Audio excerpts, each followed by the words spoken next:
Anda sedang mendengarkan UT Radio, Open Education Station for All.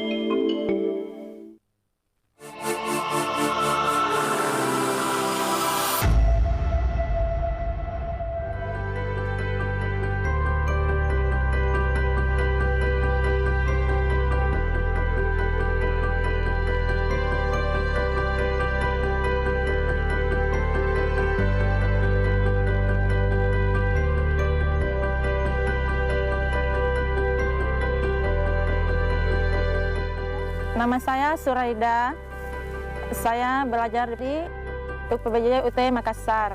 Dari kampung ke tempat perkuliahan itu jauh, jaraknya dari Pasir ke Selayar itu sekitar 54 km.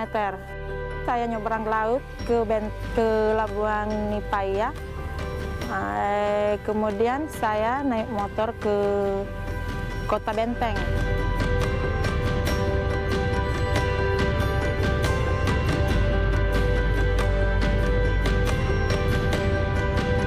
Banyak yang saya alami yaitu terkendala hujan di jalanan, kendaraan tidak ada, kemudian tidak lancar itu alat transportasinya, perahu juga tidak lancar, kemudian akses internetnya juga tidak ada di sana, sehingga kita nanti ke Pokjar baru bisa main internet, cari informasi, kemudian jarak tempuhnya juga itu susah sekali ya. Dengan adanya IT ini, saya bisa belajar mandiri. Pokoknya ilmu yang saya dapat di sini, saya bisa fungsikan di sekolah, di tempat saya mengajar. Kemudian banyak pengetahuan yang saya dapat, banyak ilmu yang saya dapat dari perkuliahan saya ini, terutama dalam proses belajar mengajar, kemudian administrasi di sekolah, banyak. Kemudian ada lagi, pokoknya ada lagi pengalaman yang saya dapatkan waktu saya ke Lombok. Bagaimana keseruannya di sana, bisa berkumpul sama teman-teman fakultas di seluruh Indonesia Timur, bisa mempunyai teman yang banyak, pengalaman yang banyak. Pokoknya saya ingin membahagiakan kedua orang tua saya.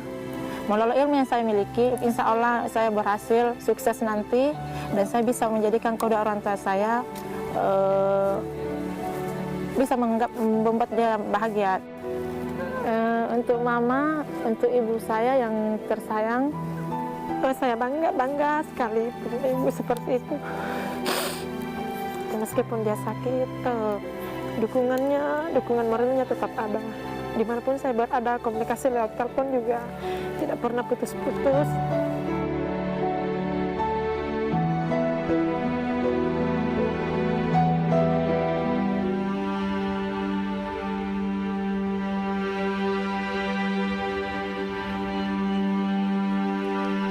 Sosialisasi dan promosi di Kabupaten Kepulauan Selayar telah berlangsung dan akan berkelanjutan dan mampu mendukung dunia pendidikan di Kepulauan Selayar dan akan menjadikan mahasiswa dari Selayar terbaik.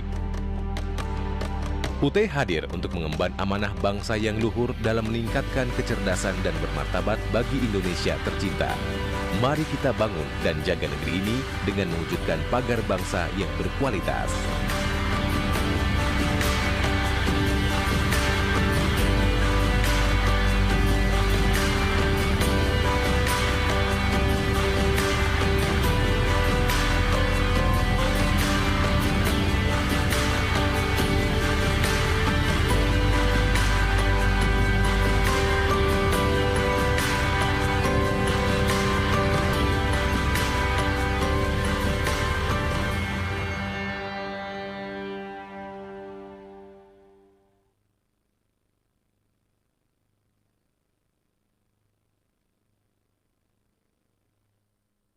Saat pandemi belum berakhir, saat semua tiada pasti, tidak ada yang pernah siap.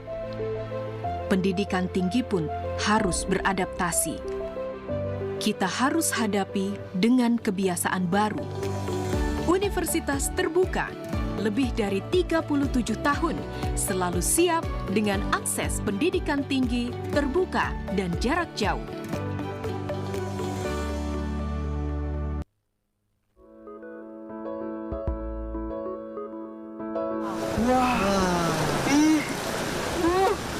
Foto Mas Wawi, ini dilihat dulu bagus ini loh ya kan? Iya. Waduh Mbak Sri, aku seneng banget loh, seneng banget.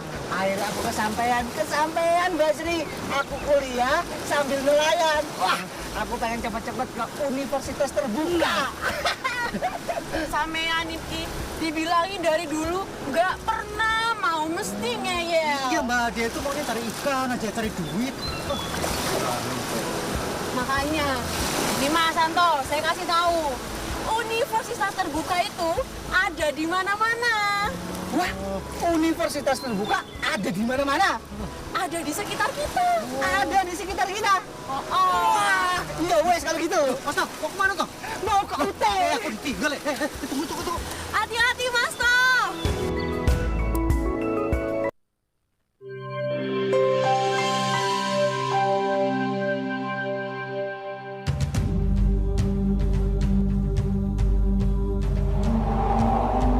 Pada akhir tahun 2021, Universitas Terbuka memperoleh persetujuan menjadi PTN Badan Hukum dari Mendikbudristek RI melalui surat nomor 0835-EE3-KB00-KB21 tertanggal 7 Desember 2021 tentang persetujuan Universitas Terbuka menjadi PTN Badan Hukum. Selamat datang di Universitas Terbuka, perguruan tinggi negeri ke-45 di Indonesia. Universitas Terbuka sudah mengabdi untuk merealisasikan misi pemerintah dalam hal pemerataan akses ke perguruan tinggi bagi seluruh warga masyarakat. Dengan demikian, UT ikut serta meningkatkan daya tampung perguruan tinggi negeri dengan jangkauan layanan di 515 kabupaten kota di Indonesia dan layanan di lebih dari 50 negara. UT memiliki 39 kantor unit program belajar jarak jauh atau UPBJJ dan 1 pusat layanan untuk mahasiswa luar negeri.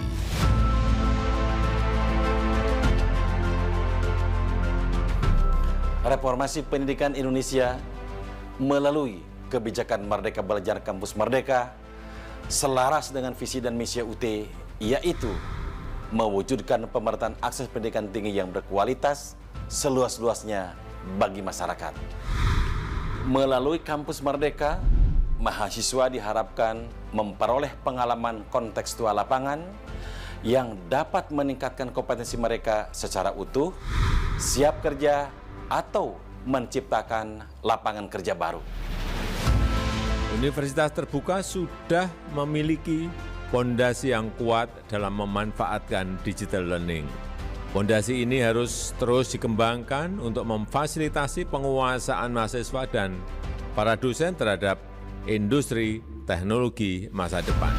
Saya memberikan apresiasi tinggi kepada Universitas Terbuka sebagai pioner dalam pembelajaran jarak jauh pada tingkat perguruan tinggi yang telah memberikan layanan pendidikan tinggi yang terjangkau dan fleksibel bagi masyarakat di seluruh pelosok tanah air selama hampir 4 dasawarsa ini dan selalu terdepan dalam inovasi pendidikan jarak jauh. Universitas Terbuka selama ini telah berperan penting dalam upaya pemerataan pendidikan melalui sistem pembelajaran jarak jauh. Dan seiring pergantian zaman, Universitas Terbuka turut berkembang menyediakan pendidikan yang tidak dibatasi ruang kelas. Semoga semangat mencerdaskan semua anak bangsa, dari Sabang sampai Merauke, terus menjadi semangat Universitas Terbuka. Mari terus menghadirkan pendidikan berkualitas tanpa batas. Maka yang namanya e-learning kalau kita kembangkan, classroomless, borderless akan terjadi. Tidak ada lagi kelas, tidak ada lagi batas negara, maka pendidikan tinggi harus kita lakukan suatu perubahan yang mendasar. Pada saat kesempatan ini yang sudah memanfaatkan peluang semacam itu, hanya satu-satunya di Indonesia yang pertama kali hanyalah Universitas Terbuka. Sebagai bentuk nyata dalam mewujudkan pendidikan untuk semua dan mendorong wajib sampai kuliah, Universitas Terbuka telah melakukan berbagai terobosan sehingga mampu beradaptasi di era kebiasaan baru agar dapat mencetak lulusan berkarakter dan berdaya saing global dengan memanfaatkan teknologi terkini.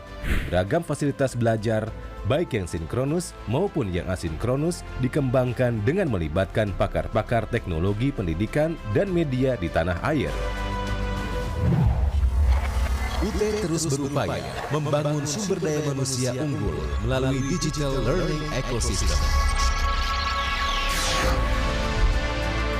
Berbagai produk inovasi yang memanfaatkan teknologi informasi dan komunikasi terus dikembangkan.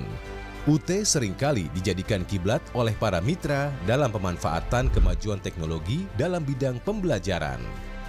Beberapa inovasi yang dihasilkan UT pada bidang akademik diantaranya: 1. Workshop tugas atau assignment workshop. 2. Implementasi kebijakan Merdeka Belajar Kampus Merdeka atau MBKM. 3. Penyediaan aplikasi pemantauan kegiatan pembinaan, minat, bakat, dan kreativitas mahasiswa. Inovasi pada bidang daya jangkau adalah pendirian Indonesia Cyber Education Institute atau ICE Institute yang merupakan marketplace pembelajaran daring di Indonesia. UT terus meningkatkan sarana dan prasarana untuk meningkatkan kualitas layanan. Saat ini, UT tengah membangun gedung Profesor Setiadi di UT Pusat, pembangunan gedung UPBJJ UT Denpasar, Makassar, Palembang, Tarakan, Surabaya, Palu, Mataram, serta melengkapi fasilitas untuk Smart Campus di beberapa UPBJJ. Sebagai pionir perguruan tinggi jarak jauh, pengakuan masyarakat terhadap UT dibuktikan dengan beberapa prestasi, yaitu sebanyak 9.436 alumni Universitas Terbuka lolos pada CPNS 2020.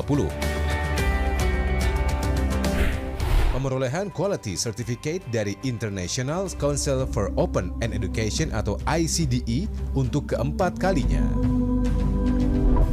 UT menjangkau yang tidak terjangkau. Indonesia bangga memiliki universitas terbuka. Experience the Cyber University.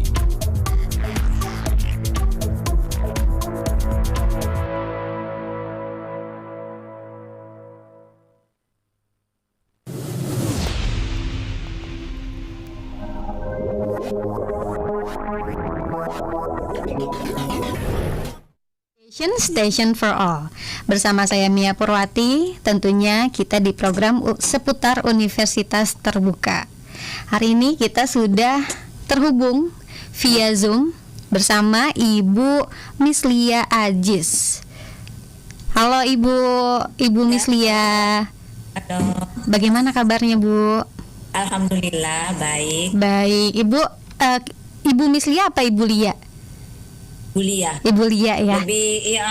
Lebih akrab ya. Ibu Lia, iya. Oke. Ibu Lia ini adalah juara 1 kategori aplikasi pembelajaran Lomba Inovasi Pembelajaran dan Kreativitas Tingkat Nasional Universitas Terbuka 2022 ya Bu ya? Iya. Baik, UT Listeners, tema kita hari ini yaitu kreatifnya sang guru membuat aplikasi pembelajaran. Oke, Ibu Lia, sebelum kita membahas lebih lanjut, boleh kita perkenalan dulu ya Bu ya? Boleh, silakan. Assalamualaikum warahmatullahi wabarakatuh. Waalaikumsalam. Terima kasih atas undangan dari pihak UT Radio. Senang sekali dapat bergabung di UT Radio ini untuk tes di wawancara. Jadi ada pepatah mengatakan tak kenal saya. Diperkenalkan, nama saya Mislia Ajis. Saya mengajar di TK APA Kecamatan Biringkanaya, Kota Makassar, Sulawesi Selatan. Lama mengabdi ya kurang lebih 10 tahunan. Saya kira itu saja perkenalan singkat saya. Terima kasih. Baik, terima kasih Bu Lia. Lalu aktivitas sehari-hari Bu Lia sekarang ini selain mengajar? Ya, aktivitasnya ya selain sebagai guru TK, ya sebagai mahasiswi juga UT. Sebagai mahasiswi UT juga ya. Oh baik, jadi Ibu Lia ini sebagai guru dan juga kuliah juga. Iya. Wih, mantap. Baik, Bu Lia. Bu Lia ini sebelumnya Mia mau ucapin selamat ya atas prestasi Bu Lia telah meraih tadi juara 1 ya Bu Lia ya, kategori aplikasi pembelajaran. Nah, mungkin Bu Lia bisa ceritakan tentang mengapa berminat di bidang pendidikan yang dipilih itu Bu Lia PAUD ya? Iya, PAUD. Kenapa Bu Lia berminat memilih pendidikan di bidang prodi PG PAUD? Iya. Betul. Ya. Jadi sebelumnya ini saya sebelumnya mengajar memang di taman kanak-kanak, maksudnya di pendidikan anak usia dini. Terus basicnya kita kan, saya ini kan tidak ada basic dasar langsung terjun atau mengajar ke dunia anak usia dini. Jadi kadang kami ini mengajar tanpa ada maksudnya dasar-dasar atau teori-teori bagaimana sih cara mengajar atau mendekati anak usia dini, terus bagaimana menerapkan anak sesuai dengan mendidik anak sesuai dengan tingkat atau level. Karena kalau di anak usia dini itu kan mempunyai tingkat taraf kecakapan sesuai dengan usia mereka masing-masing. Jadi kalau di pendidik anak usia dini itu kan ada terbagi dengan ada penitipan anak usia di bawah 3 tahun, usia kelompok bermain itu usia 4 sampai 5 tahun, dan usia taman kanak-kanak itu sendiri 5 sampai 6 tahun. Nah, di setiap kelompok-kelompok untuk pendidikan anak usia dini ini kan ada semacam semacam trik-trik atau bagaimana kita seorang pendidik itu harus mengajar berdasarkan tingkat level usia anak-anak ini. Nah, di situ kayak saya merasa termotivasi karena saya terjun ke pendidikan anak usia dini ini kan maksudnya hanya sebagai naluri, sebagai membawa naluri keibuan kita dalam mendidik anak usia dini. Tapi sebagai dasar kita atau pijakan kita dalam mendidik anak usia dini itu kayaknya belum ada. Jadi itu yang memotivasi saya akhirnya lebih memantapkan bekal pengetahuan, akhirnya memilih pendidikan anak usia dini di UT. Baik. Jadi lebih jadi lebih mantap gitu ya pengetahuannya. Iya, betul. Wow. Tapi berarti awal motivasinya memang panggilan hati begitu ya Bu ya? Iya, karena saya kan awalnya memang sudah berkeluarga, ada anak. Jadi cara didikan anak yang dari rumah itulah yang saya bawa masuk di dalam mendidik anak usia dini di TK. Tapi di lain pihak itu kan kalau sebagai pendidik itu ada semacam rambu-rambu atau bahwa jangan di usia misalnya usia kelompok bermain jangan samakan cara atau metode pengajaran diberikan kepada usia 5 sampai 6 tahun. Nah, itu yang perlu diketahui. Maksudnya selama ini kan saya misalnya mengajar mengalir begitu aja dengan bekal kasih sayang, memberikan ini, tapi bahwa dasar-dasar rambu-rambu itu ya terus terang kita masih belum berbekal lah. Jadi akhirnya saya harus menuntut bagaimana sih dasar pendidikan anak usia itu. Baik. Selama Ibu menjadi mahasiswa di UT pernah mengikuti kompetensi apa aja, Bu? Kalau maksudnya di kompetensi di tingkat UT kemarin ya sudah 2 kali. Ini kemarin waktu 2002 kan ada lomba video simulasi mengajar tingkat nasional juga yang dilaksanakan oleh UPI, Universitas Pendidikan Indonesia. Nah, kemarin itu alhamdulillah saya masuk menjuarai juga harapan 2 tingkat nasional. Iya, tapi nggak nyangka juga bahwa dapat juara, karena kemarin itu kan lebih 1.000 video. Banyak terus terus bukan saja bahwa dari UT, ada Universitas Negeri Jakarta, intinya semua universitas seluruh Indonesia yang memang ada basic, yang memang ada prodi pendidikan keguruannya. Akhirnya tersaring masuk 10 besar grand finalis, satu-satunya UT.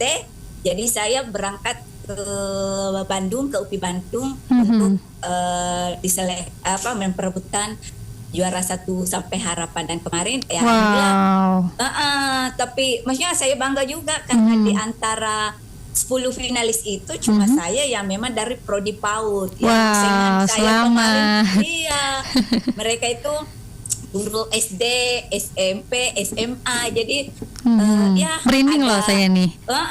Jadi saya nggak nyangka waktu kemarin kita langsung simulasi depan Yuri, wah ternyata saya sendiri ini yang guru PAUD. Yang mereka ada guru bahasa Indonesia, guru biologi. Jadi ya saya bilang, wah bisa juga ini guru PAUD bersaing di antara guru-guru bidang studi dan guru-guru tingkat level yang tinggi begitu.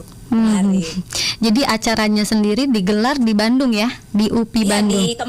Kemarin di kampus UPI Bandung. Nah, pesertanya kemarin itu ada Universitas Negeri Jakarta, Universitas Muhammadiyah Semarang, dan UT. Mereka kemarin sih kaget, oh ini ada perwakilan UT ya. Mungkin selama ini belum ada perwakilan UT sebelumnya ya, bilang iya. Dan alhamdulillah ya kami bisa menunjukkan bahwa UT juga bisa berkompetensi sampai ke tingkat nasional. Setuju. Lalu atas inisiatif sendiri atau ada arahan atau bagaimana, Bu? Saya kemarin itu inisiatif sendiri. Saya itu kalau ada lomba di share di grup UT, saya langsung ikut karena untuk menguji juga kemampuan kita. Karena maksudnya orang kalau mengatakan bahwa kita ini pintar, pandai kan belum terakui lah begitu. Jadi salah satunya saya termotivasi untuk ikut kompetisi itu. Jadi kemarin ndaknya kasih cuma ini karena saya itu kuliah di UT bukan hanya ijazah S1 PAUD. Jadi saya ini juga berprestasi dan alhamdulillah sudah selama kuliah di UT kemarin ya sudah 2 lah prestasi ini sampai di ini lomba inovasi pembelajaran tingkat nasional. Baik, untuk kompetisi itu sendiri itu dia individu atau berkelompok, Bu? Individu. Oh, individu ya. Oh, jadi memang per individu ya. Bukan berkelompok dari universitas mana begitu ya? Iya. Nah, apakah ada apa yang menjadi ketertarikan utama mengikuti kompetisi tersebut, sih, Bu? Ketertarikan saya ya yang pertama tentunya ingin menambah pengetahuan, keterampilan dan mengukur sampai di mana sih tingkat kemampuan kita. Karena selama ini kan ya kalau kita merasa bahwa diri kita ini mampu, ya mungkin hanya pengakuan diri sendiri saja, tetapi pada saat kita mampu berkompetisi sih di antara sekian banyak peserta dan akhirnya mendapatkan hasil, wah itu suatu penyemangat lah dan suatu prestasi luar biasa bagi diri sendiri dan dapat diakui, apalagi nih sampai ke tingkat nasional. Iya, alhamdulillah ya. Berarti Ibu ini sering mengikuti kompetisi atau memang suka ikut lomba begitu sih, Bu? Ya, kalau di sini di samping saya kan sekarang ya di samping mahasiswa sebagai guru juga. Kalau di sini juga di lomba antar guru saya sering ikut dan sering juga dapat juara seperti lomba mewarnai, lomba membatik, lomba AP. Tapi di saat di kuliah UT ya karena ada juga lomba ya saya juga termotivasi mengikuti lomba dan ya setidaknya mendapat hasil lah. Oh, baik. Jadi info untuk lombanya tersendiri itu dari mana Ibu dapat? Mungkin ada mahasiswa-mahasiswa lain yang ingin tahu. Kami kan ini ada grup UT Pokjar Makassar. Nah, di situ para pengelola UT bahkan para tutor sering share tentang lomba-lomba. Jadi siapa saja mahasiswi yang berminat ikut ya persilahkan. Baik, tadi tuh Ibu juara 1 kategori aplikasi pembelajaran. Nah, aplikasi itu terus aplikasi apa sih Bu kalau boleh tahu? Aplikasinya seperti apa? Kemarin ini kan baru-baru ini yang akhir 2023 kemarin ada lomba LIP lagi yang diadakan oleh UT secara nasional juga. Jadi maksudnya pesertanya saya lihat tidak saja bahwa mahasiswa UT, tapi saya lihat di situ pesertanya ada dari Universitas Medan secara nasional lah. Jadi kemarin itu waktu di share ada 12 kategori lomba. Nah, di antara itu saya agak minat ke aplikasi pembelajaran. Jadi pada saat itu saya langsung berpikir, maksudnya apalagi sekarang kita ini kan dekat dengan anak usia dini. Nah, anak usia dini sekarang itu kan apalagi sekarang ini serba digital. Betul. Mereka itu kan sering memanfaatkan perangkat Android orang tua mereka atau HP Android mereka itu untuk sesuatu yang kurang bermanfaat, mengakses misalnya game-game yang mengandung kekerasan. Jadi saya langsung termotivasi, mengapa tidak saya buatkan aplikasi pembelajaran yang bernilai edukasi. Jadi kemarin itu langsung saya terpikir untuk membuatkan game edukasi pembelajaran untuk mengenal huruf. Oh gitu. Mengenal angka. Angka itu untuk umur berapa Bu? Nah, kalau masalah ini sebenarnya tidak tertutup kemungkinan untuk usia berapa, karena ini sifatnya anak-anak dapat belajar sambil bermain atau bermain sambil belajar, karena kalau anak usia dini itu kan memang lebih pada pendekatan metode bermain. Nah, anak-anak usia dini itu kan berbeda dengan anak-anak tingkat usia sekolah dasar misalnya, bahwa mereka itu harus duduk di dikte, harus fokus menggunakan buku-buku paket misalnya. Tetapi kalau di anak usia dini itu kita mengenalkan sesuatu dengan metode-metode yang menarik, seperti misalnya salah satunya ini metode bermain yang saya tuangkan dalam bentuk aplikasi game edukasi. Jadi anak-anak dapat mengenal huruf, mengenal angka, yang selama ini kan metode konvensional yang digunakan itu kan buku paket, lembar kerja, kartu-kartu huruf. Nah, maksudnya sekarang saya ingin memadukan bahwa sekarang kan era serba digital. Jadi saya ingin memadukan pemanfaatan teknologi di dalam penggunaan media belajar. Iya. Ya, jadi ini di situ di game edukasi itu namanya game education ya Bu?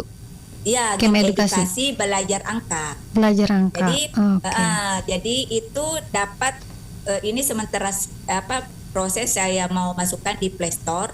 Jadi ini kelebihan game saya ini yang pertama itu bersifat multimedia. Jadi game ini bisa diakses di laptop, digunakan oleh guru, dapat juga digunakan di perangkat Android di HP.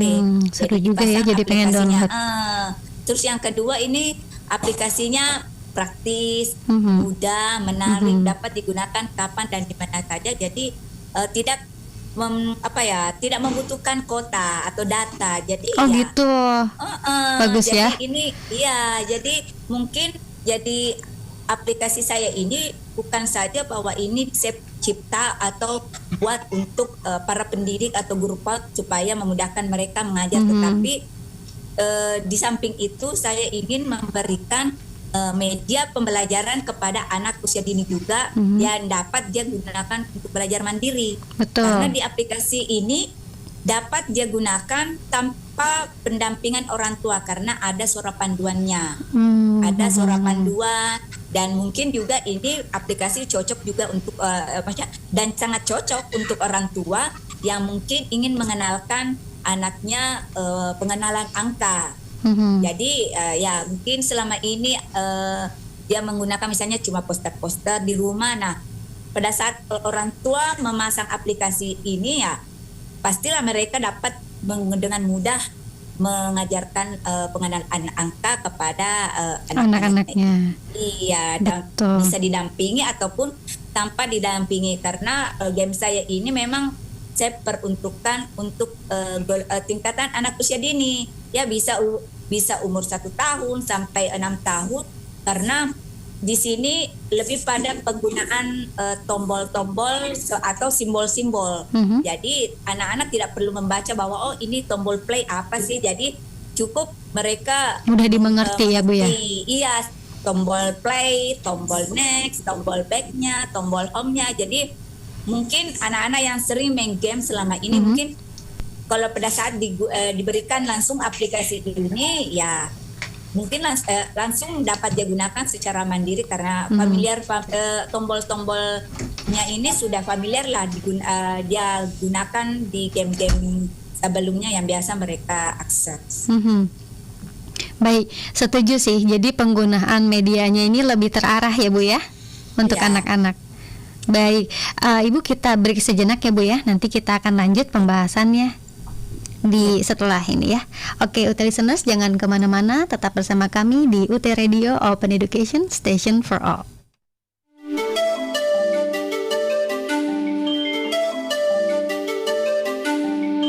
Anda sedang mendengarkan UT Radio Open Education Station for All.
Pesona pegunungan di Kabupaten Mamasa, Sulawesi Barat menyimpan keindahan tersendiri. Salah satunya kawasan Puncak Buntu Liara atau Gunung Liara di Desa Talimbung, Kecamatan Tandukalua, yang dikenal sebagai negeri di atas awan Mamasa.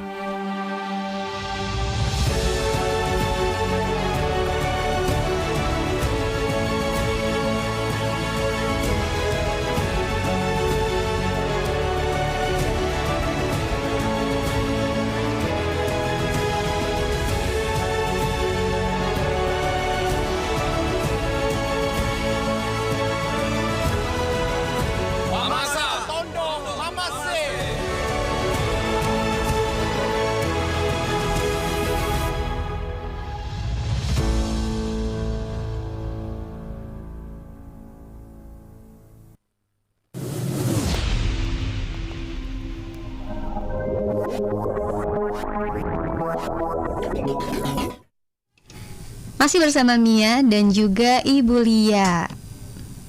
Ya, Ibu Lia, kita lanjut ya. Oke. Oke. Ibu Lia ini ialah seorang guru, tapi juga seorang mahasiswa di Universitas Terbuka. Nah, Ibu kalau boleh tahu nih apa sih yang berbeda dari lomba-lomba yang pernah Ibu ikutin sama lomba yang kemarin juara 1? Ada pengalaman unik nggak seputar lomba yang kemarin itu? Yang berbedanya kemarin ini, lomba-lomba sebelumnya kan kemarin ini secara presentasinya secara online. Pas kemarin presentasinya ini secara online. Kemarin yang lomba live ini lewat Zoom juga. Jadi kesannya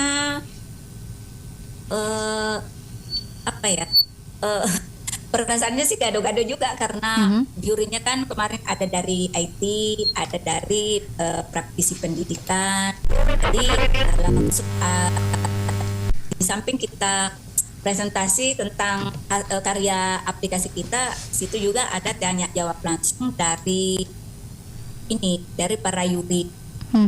Terus dibandingkan lomba-lomba sebelumnya yang misalnya kemarin itu lomba video simulasi mengajar, di samping kita ini langsung presentasi langsung di depan yuri. Jadi jadi ada perbedaan semacam tampilannya aja sih, tapi dan mungkin kalau langsung berhadapan yuri itu kan ada semacam perasaan diamati langsung, terus presentasinya juga harus maksimal. Nah, beda kemarin ini yang waktu lomba lip kami kan cuma berdurasi satu peserta itu 5 menit. Mulai dari presentasi dan tanya jawab. Jadi jika mungkin kalau ada gangguan-gangguan teknisi itu kembali ke pesertanya itu ada semacam nilai minus lah begitu. Jadi beda kemarin kalau lomba secara offline itu jadi ada gangguan atau semacam kendala teknis dapat diminimalisir sedini mungkin. Jadi terus pengalamannya offline kemarin itu kita bertemu langsung dengan yuri dan para peserta. Tapi seru juga ya karena bertemu langsung. Iya. Terus kalau ini kemarin secara offline seru juga, online ini kemarin lewat YouTube seru juga.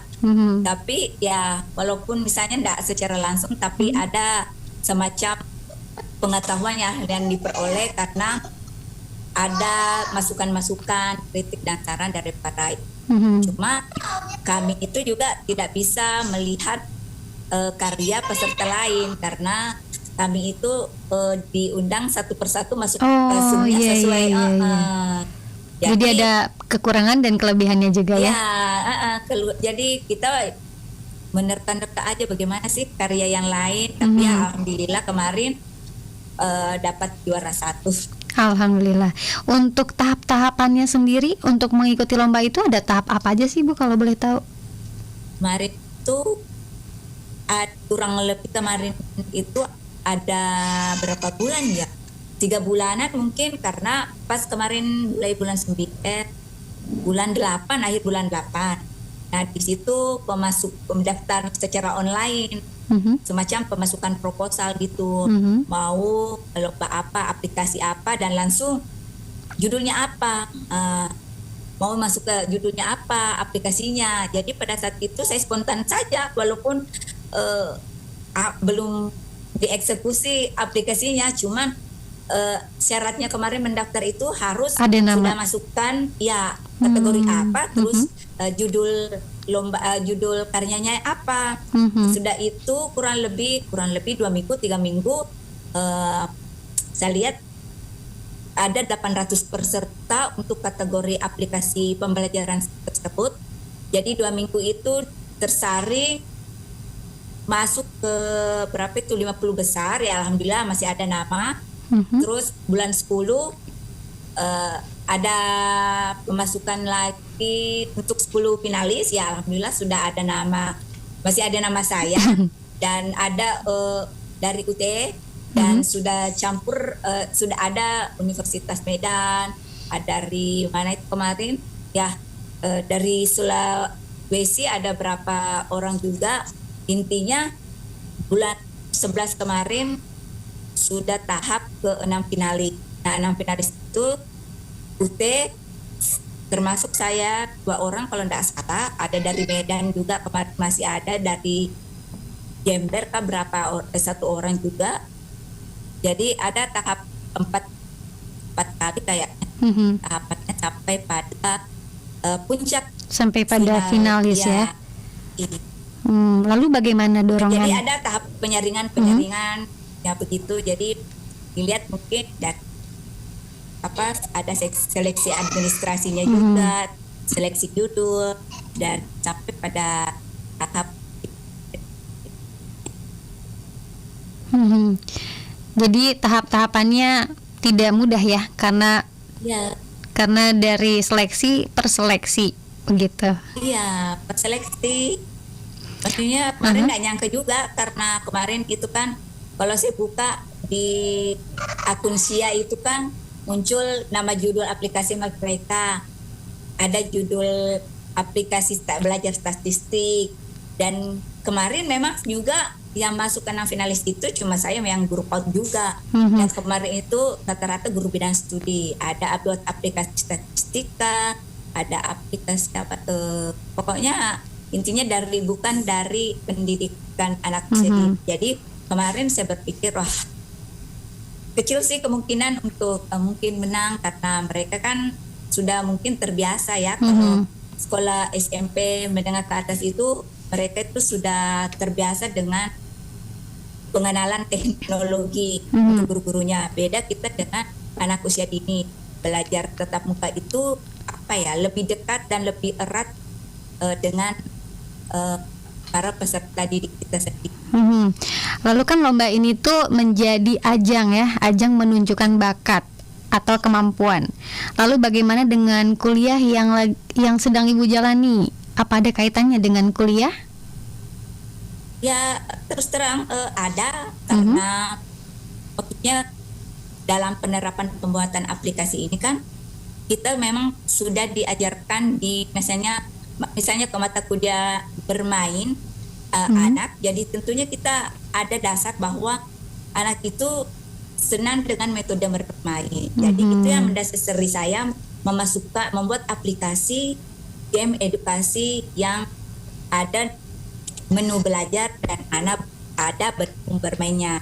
Nah di samping itu juga ada tahapan-tahapan bahwa kemarin ini waktu Yuri bertanya apa sih yang mendasari membuat aplikasi ini, adakah teori yang mendasari ya?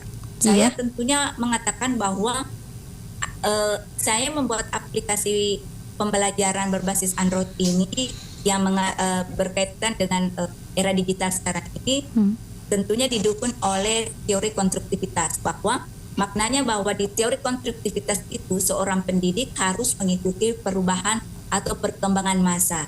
Nah, maksudnya jangan saja pendidik itu dari tahun ke tahun metode pengajaran hanya itu saja, tidak berkembang inovasinya, tidak berkembang kreativitasnya. Kalau dibilang hanya stagnan di tempat atau berjalan di tempat saja, tetapi setidaknya pendidik harus meningkatkan selalu inovasi dan kreativitasnya dari masa ke masa. Nah, sekarang kita berada kan di era teknologi, era digital. Nah, seorang pendidik harus juga memadukan era digital dan teknologi itu di dalam memanfaatkan sebagai media pembelajaran. Nah, saya kira itu tentunya ada sama sekali kaitannya dengan pembuatan aplikasi dengan pengetahuan yang saya dapat. Lalu Ibu kan sebagai guru, sebagai juga mahasiswa, apakah ada kesulitan dalam belajar? Karena kan di sela-sela kesibukan Ibu, tapi Ibu juga harus. Alhamdulillah sih selama ini kuliah di UT enggak ada sih kendala, karena kuliah di UT itu kan ada waktunya, maksudnya cuma 2 bulan atau 8 kali pertemuan. Itu pun kuliahnya cuma Sabtu Minggu. Jadi untuk kalau dibilang mengganggu aktivitas atau jam mengajar ya tidaklah, karena kami kan mengajar itu dari Senin sampai Jumat. Nah, sedangkan kuliah di UT itu ya sangat menyenangkan sekali, karena menyenangkan ya. Ya, karena fleksibel dapat waktunya. Betul. Karena dapat dijalankan Sabtu Minggu. Sabtu Minggu itu kan kalau para guru PAUD bahkan guru-guru sekarang itu dimanfaatkan itu macam waktu lowong. Jadi yang ingin melanjutkan kuliah ya cepat sekali kalau di UT, karena Sabtu Minggu itu kan bisa dimanfaatkan. Dan kuliahnya pun juga ya begitu fleksibel, karena ini ada tipsnya nggak sih Bu untuk ada tipsnya nggak untuk mungkin mahasiswa-mahasiswa yang udah bekerja tapi ingin kuliah, ada tips dari Ibu bagaimana membagi waktu?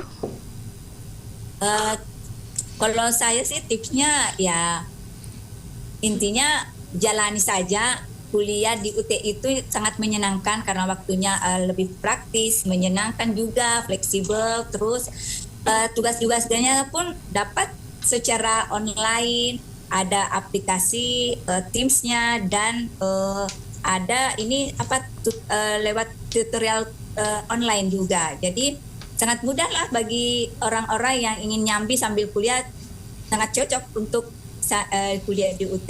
Maksudnya dapatlah, maksudnya diimbangkan dengan waktu kerja dan waktu kuliah. Baik Bu, setuju ya. Jadi tidak menutup kemungkinan ya, walaupun kita sudah bekerja untuk tetap kuliah gitu ya, menuntut ilmu. Baik Ibu, kita break dulu sejenak Ibu ya, nanti kita akan kembali lagi. Tetap bersama kami di UT Radio Open Education Station for All.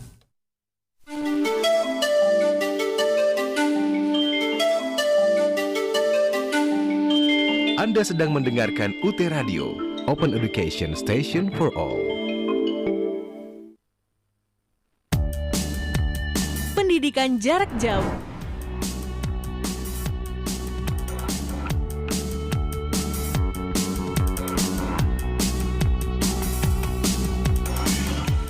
Terdapat di lebih dari 40 provinsi dan di luar negeri.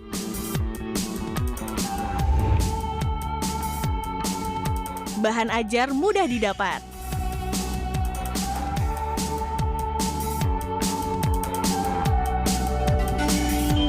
Anda sedang mendengarkan UT Radio Open Education. Diikuti berbagai macam profesi,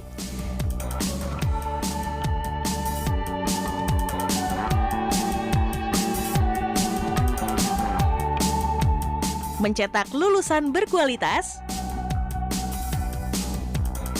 Universitas terbuka tanpa batas.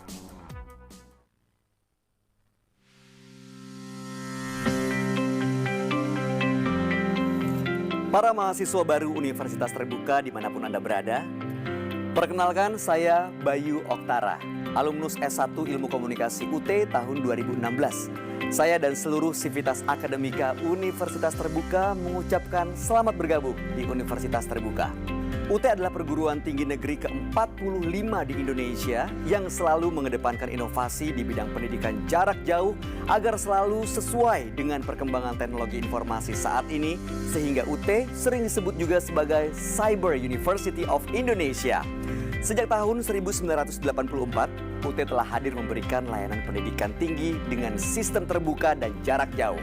Nah, agar studi Anda di UT dapat berjalan lancar dan bisa lulus tepat waktu, saya akan berbagi pengalaman bagaimana lulus tepat waktu dengan nilai memuaskan. Ayo kita simak bersama-sama. Mahasiswa baru UT peserta OSMB, sebagian dari Anda mungkin sudah bekerja, sebagian lagi mungkin juga belum bekerja dan hanya fokus kuliah. Kata kunci awal untuk sukses menembus studi di UT adalah mandiri dan disiplin dalam mengelola waktu. Teman-teman mahasiswa, bagi Anda yang padat aktivitasnya, UT sudah memberikan kemudahan sejak awal registrasi, yakni dengan melakukan registrasi secara online melalui sia.ut.ac.id.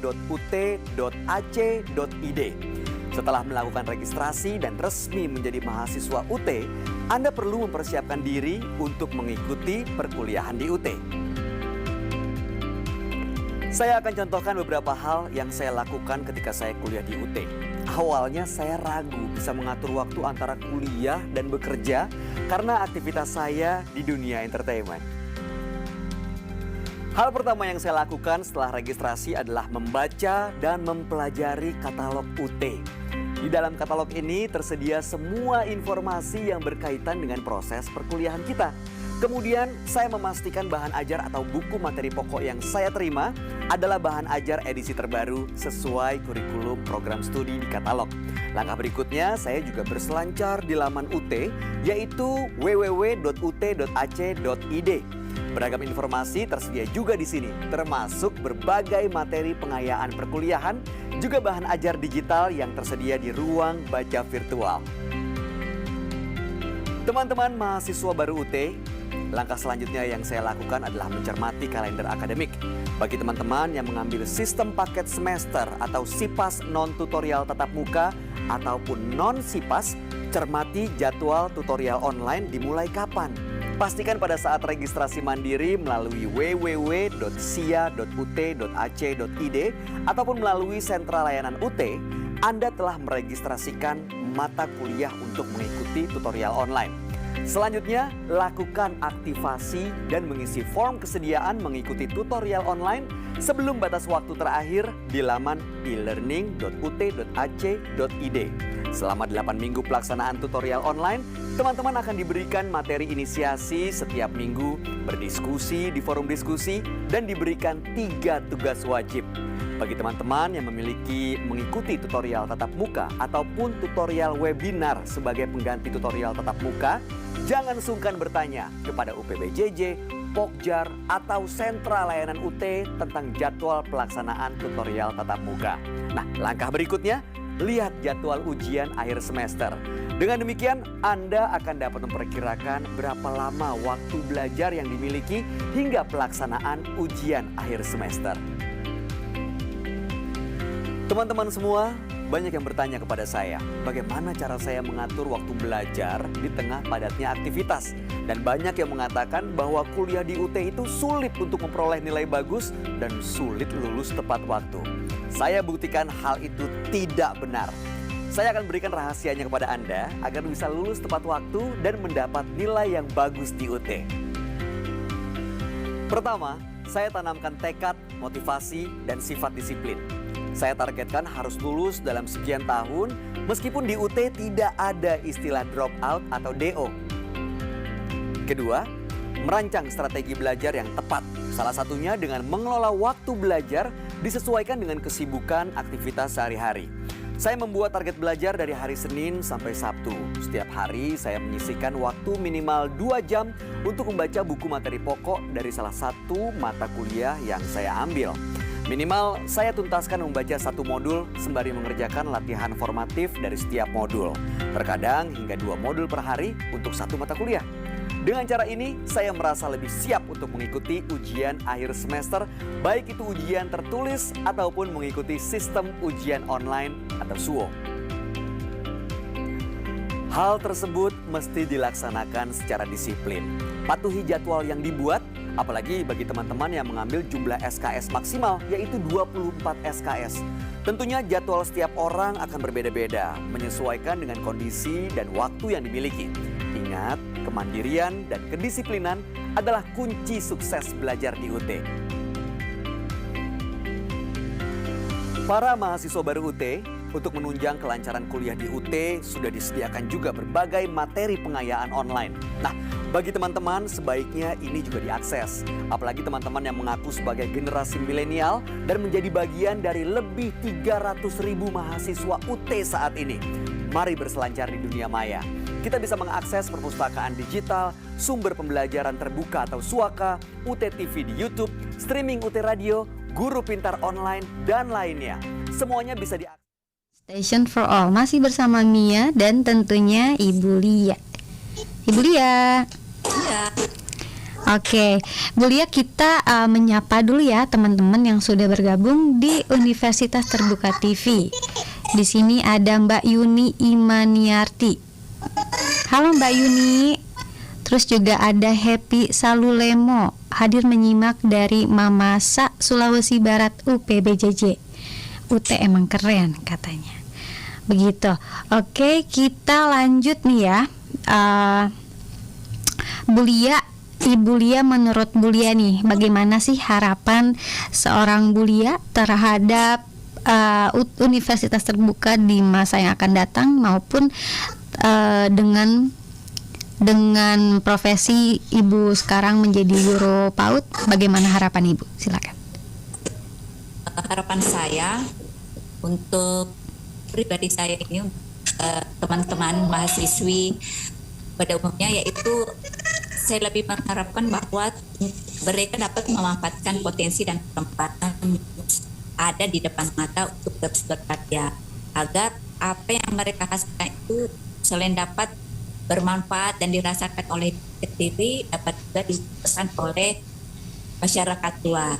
Dan harapan saya untuk secara khusus untuk rekan-rekan guru-guru PAUD, tentunya bahwa jangan pernah mereka berhenti berinovasi dan lebih meningkatkan kreativitas mereka dan terus berkarya demi kemajuan pendidikan anak usia dini dan generasi muda pada khususnya.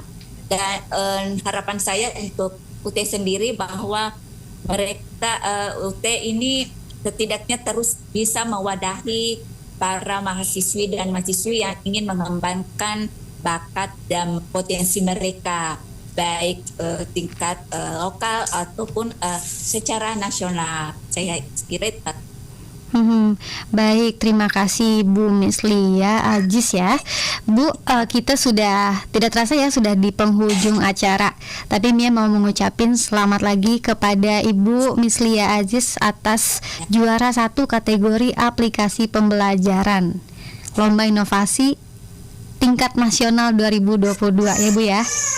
Selamat ya Bu atas pencapaiannya. Terima kasih juga sudah bergabung.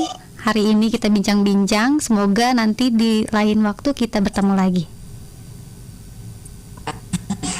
Baik, sekian ya. Terima kasih Bu ya sudah mau berbincang-bincang. UT listeners, sampai jumpa lagi di lain acara. Saya Mia Purwati pamit. Assalamualaikum warahmatullahi wabarakatuh.